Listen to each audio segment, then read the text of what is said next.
నమస్తే. శ్రీ గురుభ్యో నమ. శ్రీమాత్రే నమ. ఆదిత్యాయ చ సోమాయ మంగళాయ బుధాయ గురు శుక్ర శనిభ్యే రాహవే కేతవే నమ. ప్రస్తుతం మనకి గురుగ్రహం మారబోతుంది అన్న విషయం దాదాపు మామూలు మానవులకు కూడా అందరికీ తెలిసిపోయినటువంటి విషయం. ఏ గ్రహమైనా సరే నిరంతరం చెలిస్తూనే ఉంటుంది. మరి ఆ చలనంలో ఒక్కొక్క గ్రహానికి ఒక్కొక్క కాలపరిమితి ఉంది. అలాగా మరి గురుగ్రహం ఒక రాశి నుండి మరొక రాశిలోకి వెళ్ళాలి అంటే దాదాపు 1 సంవత్సర కాలం పడుతుంది. అలా ఏ రాశిలో అయితే ఉందో ఆ రాశికి మళ్ళీ రావాలి అంటే దాదాపు 12 సంవత్సరాలు పడుతుంది. అందుకే ప్రతి సంవత్సరం కూడా గురుగ్రహం మారినప్పుడు ఒక్కొక్క రాశిలోకి మారుతుంటే ఒక్కొక్క నదీమ తల్లికి పుష్కరాలు రావడం అనేటువంటిది మనం చూస్తున్నటువంటి విషయం.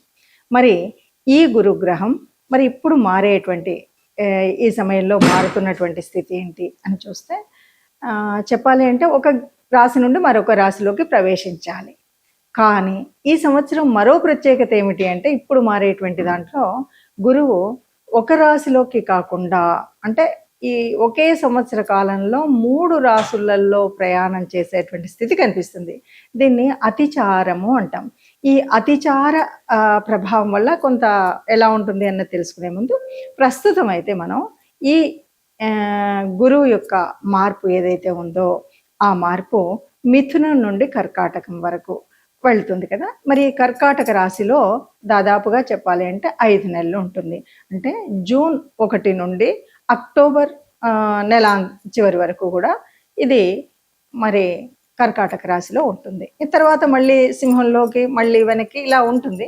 సరే, ముందు కేవలం ఈ 5 నెలల కాలంలో గురుగ్రహము కర్కాటకంలో ఉన్నప్పుడు ద్వాదశ రాశులకు ఎలా ఉంటుందో అని చూసే ముందు అసలు మరి గురుగ్రహం యొక్క స్థితి ఏంటి, అసలు గురుగ్రహ లక్షణాలు ఏంటి, గురుగ్రహం చేసే మంచి ఏంటి అని కనుక మనం చెప్పుకున్నట్టయితే గురుగ్రహం అంటే అత్యంత పుణ్యగ్రహం ఏదైనా ఉంది అంటే గురుగ్రహమే.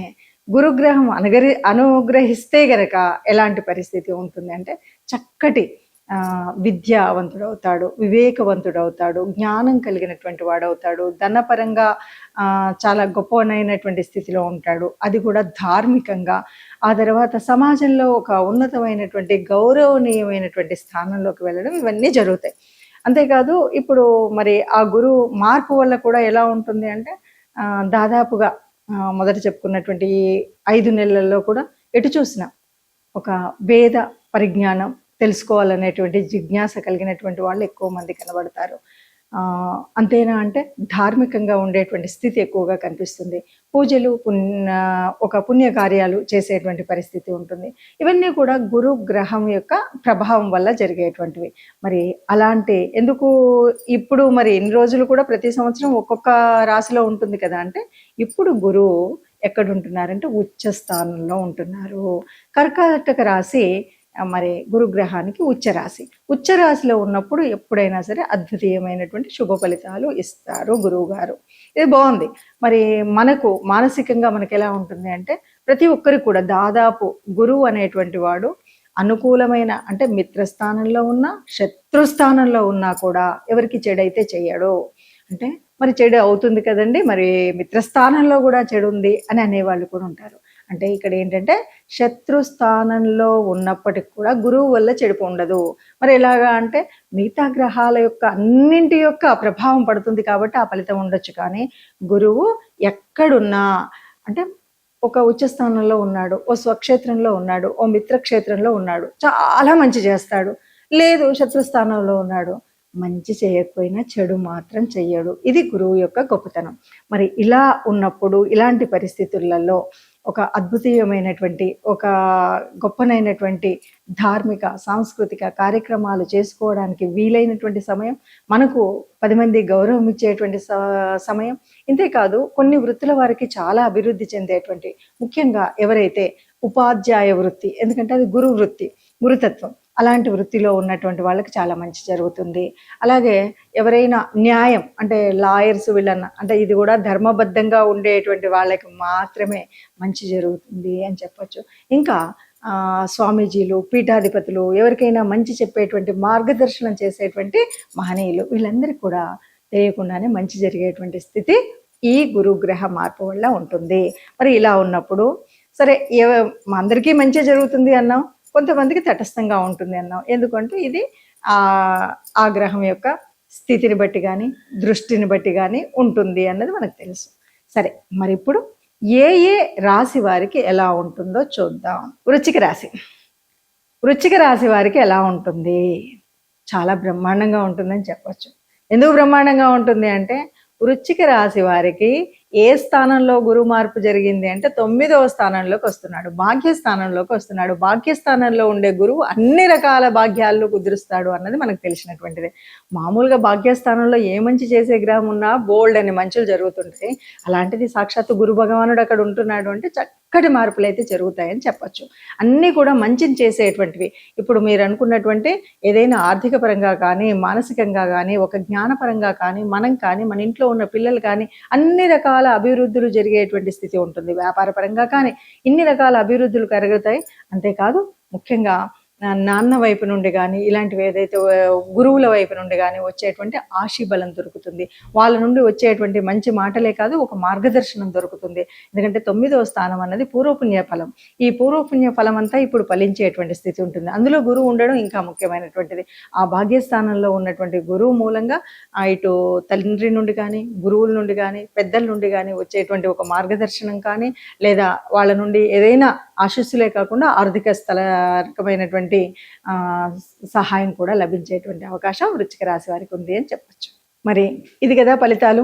ఇలా ఉంటే ఎలా ఉంటుంది అంటే, మనకు గురువు శత్రువు, గురువు మిత్రుడు, లేకపోతే ఇలా అన్నప్పుడు అన్నీ బాగానే ఉన్నాయి, ఏంటి మరి నేను అనుకున్నది అనుకున్నట్టుగా జరుగుతుందా అని రకరకాలైనటువంటి అనుమానాలు కూడా ఉంటాయి.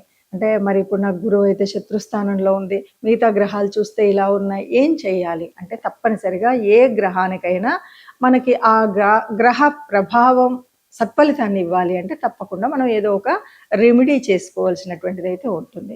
మరి గురుగ్రహం అనుగ్రహించాలి, ఇప్పటికే మంచి స్థానంలో ఉంది, బాగా అనుగ్రహించాలి, లేదు కొంత శత్రుస్థానంలో ఉంది, అలాంటి చెడు జరగకుండా ఉండాలి అని కోరుకునే మనందరం కూడా చేయాల్సింది ఏంటంటే, ముఖ్యంగా గురుతుల్యులు ఎవరైనా ఉంటే వారిని పరామర్శించడం, వారి దగ్గరికి వెళ్ళడం, వారికి కావలసినటువంటి సహాయం చేయడం. గురువులు కానీ గురుతుల్యులు కానీ అంటే కొంతమంది పెద్దవాళ్ళు ఉంటారు, మనకి ఎప్పుడు కూడా గురుతుల్య స్థానంలో ఉంటారు. అలాంటి వాళ్ళు ఎవరున్నా సరే వాళ్ళకి కావాల్సిన సహాయ సహకారాలు అందించడం మొదటి రెమెడీ. అలానే అంతేనా అంటే, పెద్దవాళ్ళలో ముఖ్యంగా తల్లిదండ్రులు, అంతేకాకుండా అత్తమామలు అవ్వచ్చు, ఇంకెవరైనా సరే పెద్దలు, వృద్ధులు ఎవరైతే ఉన్నారో వారిని గౌరవించడం. వారికి నువ్వు పెద్ద సహాయాలు చేయకపోవచ్చు, కానీ వాళ్ళని కష్టపెట్టకుండా ఉండేటువంటి స్థితి ఉండాలి. వీలైనంత సహాయం చేయడం, వాళ్ళకి వీలైనంత సహకారాలు అందించడం అనేటువంటిది మరొక రెమెడీ. ఈ రెండు కాకుండా మరి ఇంకేమైనా చేయొచ్చా? ఇదేదో మీరు మామూలుగా చెప్తున్నట్టు అనిపిస్తుంది అంటే, మూడవది గురుతుల్యులైనటువంటి గురుమూర్తులు. అంటే ముఖ్యంగా మనం గురువు అనగానే ఎవరు అంటే, విశ్వగురువు అని చెప్పేటువంటి కృష్ణ పరమాత్మకు సంబంధించినటువంటి దేవాలయాలున్నా, లేదు దక్షిణామూర్తికి సంబంధించినటువంటి స్తోత్రాలు చదువుకున్నా, లేదు మరి ఇంకా ఆ గురుతుల్యులకు సంబంధించినటువంటి ఇంకా కొన్ని దేవాలయాలు ఉంటాయి. మీ ఇష్టానుసారంగా మనం ఆ గురువులను, అంటే వీర రాఘవేంద్ర స్వామి ఇలా ఉంటారు కదా, వీళ్లను అనుసరించి మనం ఆ స్వామి వాళ్ళ దేవాలయానికి వెళ్ళడం, అక్కడ పూజ చేయించడం, ఇవి ఒక ఎత్తు. ఇక నవగ్రహాల్లో గురుగ్రహానికి అభిషేకం చేయించడం మరొకటి. ఇది కూడా మనం చేయవలసినటువంటిదే. గురుగ్రహానికి సంబంధించినటువంటి ధాన్యాన్ని దానం చేయడం, ఇది కూడా మనం చేయవలసినటువంటి స్థితి.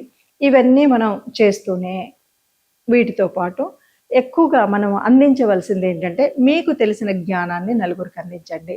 జ్ఞానప్రదమైనటువంటి గ్రంథాలు ఉంటాయి కదా, అంటే ధార్మిక గ్రంథాలు, వీటిని వీలైతే మీకు చేతనైతే వాటిని పంచిపెట్టడానికి సహాయ సహకారాలు అందించండి. అంటే 4 పుస్తకాలు కొని నలుగురికి ఇవ్వండి, మీకు తెలిసిన జ్ఞానాన్ని పంచండి.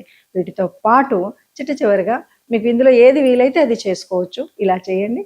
వీటితో పాటు చివరిగా గోశాలకు వెళ్ళడం లాంటివి కూడా మనము అంటే గురుగ్రహం యొక్క మనం ప్రీతి పాత్రులు అవ్వడానికి మరొకటి గోశాలకు వెళ్ళడం, గోగ్రాసం అందించడం చేయొచ్చు. ఇలా చేసినట్టయితే మనకున్నటువంటి ఆ మాత్రం, ఈ మాత్రం ఉన్నటువంటి చెడు కూడా ఉండకుండా అంతా మంచి జరిగే స్థితి ఉంటుంది. ముందుగా ఈ 5 నెలలకు గాను మీకు వీలైనంత గురుగ్రహానికి అనుగ్రహం పొందడం కోసం గురువులకు సేవ చేస్తారా? గురు దేవాలయాలకు వెళతారా? గురు తరమైనటువంటి అంటే గురుతుల్యులైనటువంటి పెద్దల్ని గౌరవిస్తారా? మీ ఇష్టం. అందరం మాత్రం హాయిగా ఉండాలి, ఆనందంగా ఉండాలి, సుఖంగా ఉండాలి, ఏ కష్టం రాకుండా ఉండాలన్నదే అసలైనటువంటి ఉద్దేశం. అందరం సుఖంగా ఉందాం, అందులో అందరం మనం ఉందాం. నమస్తే.